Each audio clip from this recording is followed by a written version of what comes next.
Good morning, dear friends.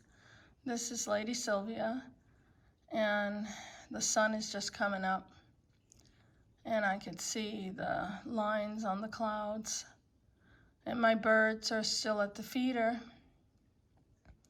and we've got some hummingbirds now that are feeding, and it's a delight to watch them. But let me show you this piece. I bought it, actually, the piece is Victorian, this piece here, and it is ivory, and it is a hand holding flowers, beautifully detailed, right down to her fingernails, and she's wearing a ring. And here's her bracelet and the cuff. These were symbolic of friendship and love, and you often see them on pieces of jewelry. And a lot of people collect hand jewelry. Well, I found this in an antique shop, and I knew that it wasn't a pin. It isn't got any kind of backing, but I saw tiny holes, and I figured it out that it must have been made to be worn in a neck piece. And there were, 2 holes on each side, 2 here and 2 there. So ivory is illegal, and so I'll probably have to pass this piece down to one of my family members because you cannot sell ivory, but it is so beautiful. And I decided to pair it with some bone, which is all that I could buy, bone beads and Swarovski crystal. And I made this asymmetrical necklace, and then I used a pearl clasp. And I made this piece quite a while ago. It is bead embroidered with a piece of, I believe this might be azurite, and a moon, a bone moon, and all of this is my work.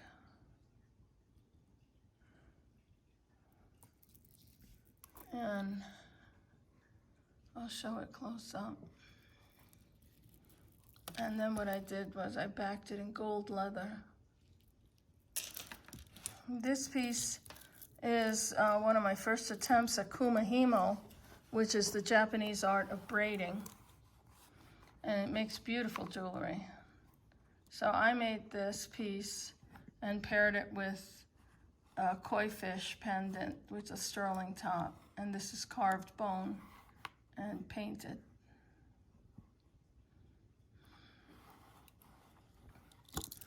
And let me show you this piece here. Believe it or not, this piece is, oof, it's 20 years old. I liked it because it reminded me of Cleopatra. But it's actually a type of fringe work, and I really loved it. I've had it so long, and I have had offers to buy it, but you know, it's like your first child, your first attempt at anything, you can't sell it. And there's the button in the back, which is a Swarovski button. Oops. And I just love it. I think it moves when you walk. And I'll take that down and show you. This piece I strung with Baroque pearls, big Baroque pearls. So Baroque pearls have their place, especially these big ones. I'm doing this one-handed, so forgive me.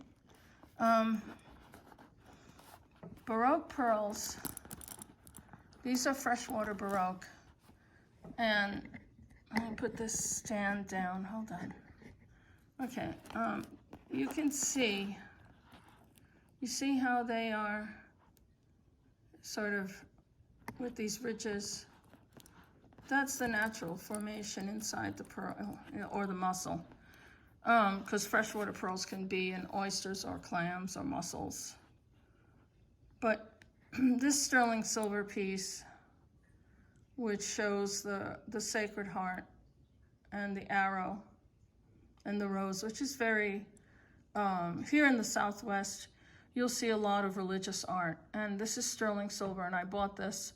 I thought it was really beautiful, and I wanted to do it justice. So I use these big, beautiful Baroque pearls in sterling silver, and the clasp is sterling silver too. And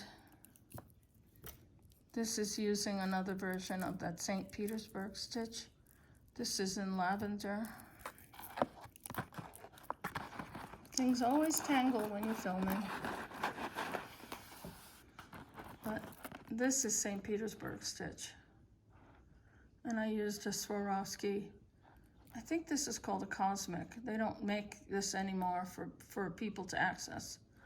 It's very sad, but other companies in the Czech Republic are picking up on where Swarovski left off. So they're making things just as beautiful as Swarovski used to make. So hopefully those of us who use a lot of crystals in our work, isn't that beautiful? That button was made in the Czech Republic. And they're now using the old molds from the 1920s. And look at the iridescence. I should do a video just on the Czech buttons, which are works of art, which I have downstairs in my collection. And I did do this piece, another one in green. Oh, everything gets tangled when you're trying to film. I did one of these in green. I know I showed the black one, the black and pink, and the gold one. This one I did in a green and gold. And I think it's really fun.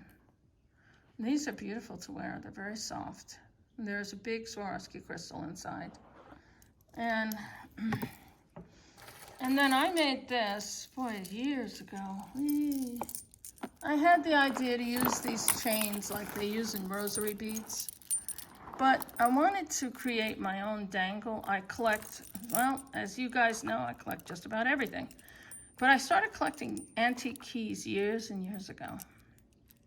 This is a rutilated quartz stone. And I saw this in an antique shop and I bought it. And I added some keys and another medallion. I guess you can guess, I was raised Catholic. And in my house, I wish I could show you, we have beautiful paintings of the Madonna. And I really love her for personal reasons. And then I wanted to show you this piece I made. And this one is in purples and bronzes. And there is a Swarovski crystal inside. And you know what I did? It was a white tape measure, and I painted it gold, Venetian gold.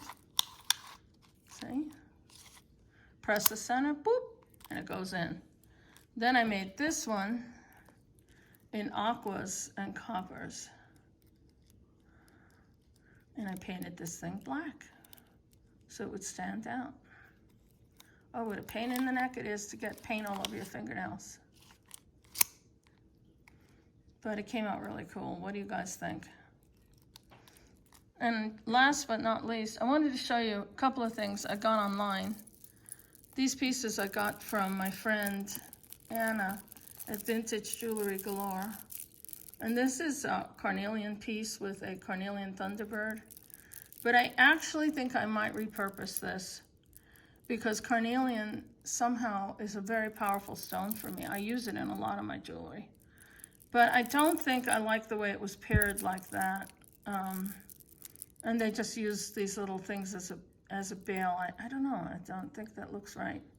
So I might redo this necklace and fix it up properly. Although I love the Thunderbird. I just might repurpose it. I bought this from Anna as well, and these are multiple strands, 1, 2, 3, 4 strands each of freshwater pearl. And I just love the look of pearls. I think they're so elegant. And I think these pearls, let me just check something here. Yeah, you see? Look at that. They're drilled through the top part. Huh. Yeah, they're all mixed up, black and white, or black and gray. And they're not knotted between each pearl, which is not healthy for the pearl. Again, I might repurpose this. This has a modern clasp. This is from Clasp Garden, I think. This is a recent invention, this slide clasp. They make ones that are much more beautiful. They're engraved on the side and everything. Again, this is a beautiful necklace, but again, I think I might repurpose it. And then this I bought from someone else online. And this is Desert Rose Trading Company. And it's square cut turquoise. And I liked it because it's more of a green turquoise, which is what I favor. I'm really into greens and browns, as if you couldn't have told. And then I saw this from Anna, and I purchased it. This beautiful long cinnabar piece. I think that's a happiness symbol. And more cinnabar pieces.